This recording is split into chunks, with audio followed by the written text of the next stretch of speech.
Je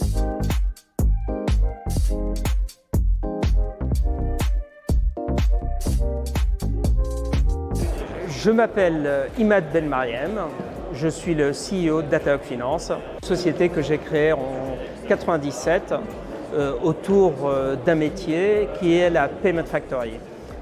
À l'époque, évidemment, en 1997, il n'y avait pas cette notion de Payment Factory, ce module de Payment Factory. C'est Datalogue Finance qui l'a créé. Et depuis, on a acquis pas mal de clients. Évidemment, en fait, quand on parle Payment Factory, tout de suite, en fait, la cible, ce sont les grandes entreprises, c'est des grands groupes du CAC 40 ou équivalents. Et ce sont ces clients-là, justement, qui ont installé notre Payment Factory dans plus de 100 pays aujourd'hui, avec plus de 20 000 utilisateurs et plusieurs centaines de banques. Ce qui m'a plu dans Elisense, c'est ce côté, justement, en fait, on s'est intéressé d'abord, comment on a connu Elisense. On s'est intéressé à l'intelligence artificielle à Montréal. Donc on a commencé à travailler dans le cadre de notre TMS et de la génération de prévisions de trésorerie. On a commencé à travailler avec un partenaire canadien à Montréal pour générer les prévisions de trésorerie.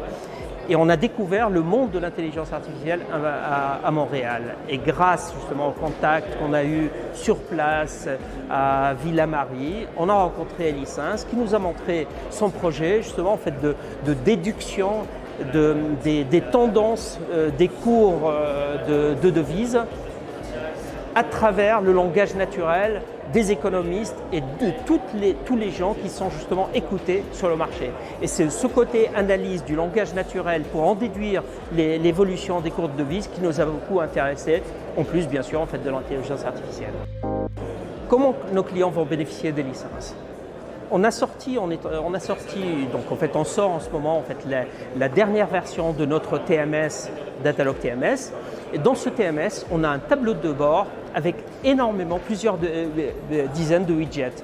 Et on a eu justement en fait l'idée d'intégrer dans notre tableau de bord la widget Elisense qui sera justement en fait paramétrée par chaque utilisateur qui choisira le ou les couples de devises qu'il veut suivre et immédiatement en se connectant sur notre appli, il aura justement en fait la tendance en fait du cours de devise qu'il a choisi avec éventuellement les analyses qu'il y a derrière et le détail de ce qui a donné cette tendance en fait bearish ou bullish.